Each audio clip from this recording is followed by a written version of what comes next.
I should have filmed this video earlier in the daytime, but I was playing. Hey everyone, and welcome back to my channel. If you are new here, my name is Khira Momodu. I am a young adult DIYer. I will be discussing my September makes. I made a lot of different garments this past September, and I thought it would be fun to share them all with you. So let's get started. Just to know, I do not have all of the garments with me right now, but I'll be inserting a picture right here or right here so you can be able to see them.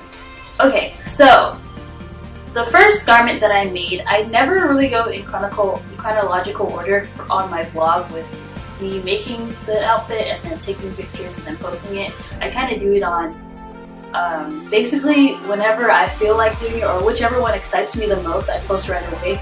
And actually it's kind of the opposite this time, because the one that I really liked, posted it in October, but I made it in September. And that was the McCall 7625 wrap shirt, I apologize. And that one was a very simple make to make. I actually did it, I used a muslin first because I wasn't sure on size, and I used a gingham print and I didn't want to mess up on anything. So I used the muslin just to make sure that I had everything correct, the fitting, the everything, and then I went ahead and used the muslin. I went ahead and used the gingham when I was sure that everything sized well and everything fit well, and I think it turned out really well. I got a lot of great feedback on my blogging groups on Facebook and sewing groups on Facebook, and then also on Instagram and also on the blog, so I appreciate that from all of you. My second make was the Ankara upcycle thing. I don't know exactly what to call it, but it was pretty much the Nigerian Independence Day outfit that I made with my sister, and that was a fun look. My sister used an old pattern that I had, and I've also already vlogged about it in, I believe, July or June, and that was a new look pattern for her off-the-shoulder top, and I just upcycled an old a shirt from H&M.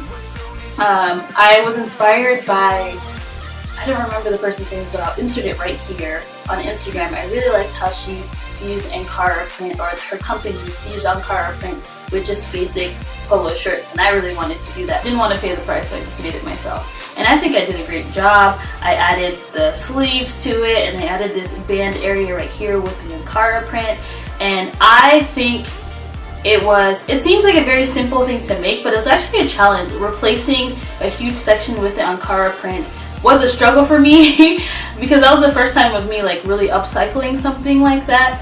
So I cut out my material, but I cut it out too small. So if you really look, you can kind of tell that I like sewed them together. But overall, I think it looked great. Also, attaching the sleeves back was a little bit of a challenge, but honestly, slow and steady kind of wins the race, and patience really does win the race with sewing and just taking your time to do everything, and that's what I did, and I think it turned out cute, and my sister and I, we rocked it. A lot of people gave us great feedback on that as well. And also, I was feeling very generous during the month of September. Usually I'm the type of person to be like, I just make things, well, overall, I just make things basically for myself. I think that sewing, and I talk about this every time when I make a video, but sewing is definitely my self-care, and sewing is the thing that really centers me. And so I usually don't make things for other people because it's stressful. But originally, actually, this Mimi G skirt that I made, it's the Simplicity 8394. I originally had in mind of making it for myself, and it was completely for me until I kind of cut out a size too small, and so I just gave it to my cousin. And honestly, I'm so glad that I did cut it out too small, because she looked amazing in this, and it was great because usually it's me in front of the camera and then my mom taking my photos, but this time it was myself behind the camera and my cousin looking fierce in these photos, and she looked good. She had her Fenty face, she had her heels on, she just looked great. And I think just look at the pictures that you see right now are amazing. I think this skirt was definitely made for her, even though originally it was for me.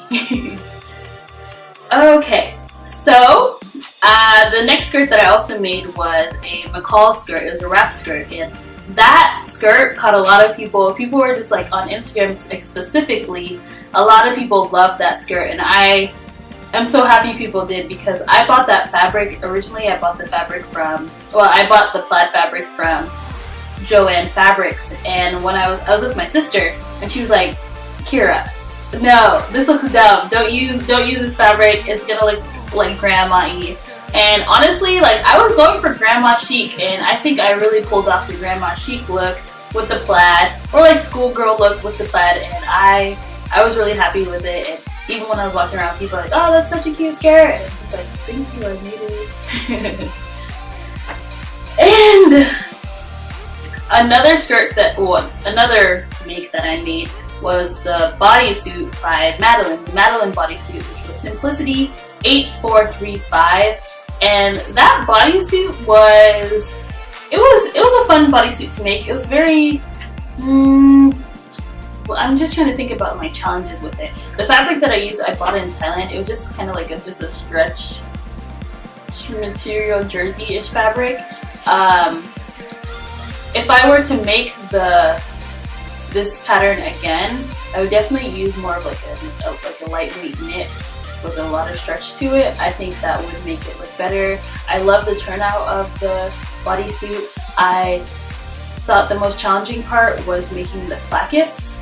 Just right here, I didn't think the instructions were very straightforward enough, but I just went to Madeline's website, and she had a really good DIY, or just step-by-step how-to of attaching the plackets.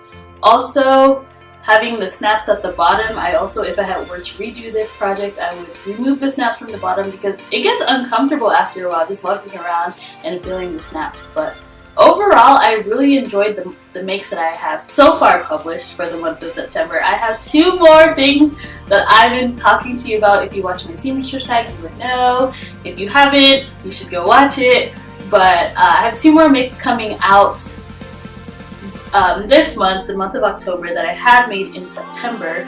But just to have a little teaser and tell you all about it, I created 2 Vogue patterns, and they're both 2 jackets. They're coming from the Vogue early fall line, the pre-fall line, and I had a lot of fun making them. One of them, it was the Vogue 9275, was such a very easy make to make, and I'll insert a picture of just the cover or the pattern right there, but you have to go to my blog to figure out, or just keep an eye on my blog and follow me on my social medias to know when I drop the blog post.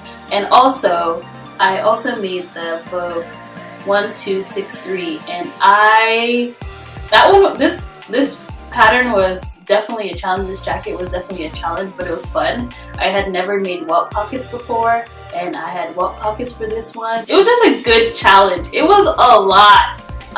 Usually I don't follow the instructions when it comes to patterns, and I didn't follow every single step for this pattern, but I really was glued to the instructions for this jacket, because this jacket was very intricate, and I definitely recommend anybody who wants a challenge this winter to make this jacket. It was a lot of fun. I bought the material from Hobby Lobby, and if you want to see the final thing, just keep an eye out on my blog and on my Instagram. So if you aren't subscribed to this YouTube channel, I highly recommend you all subscribe to this YouTube channel.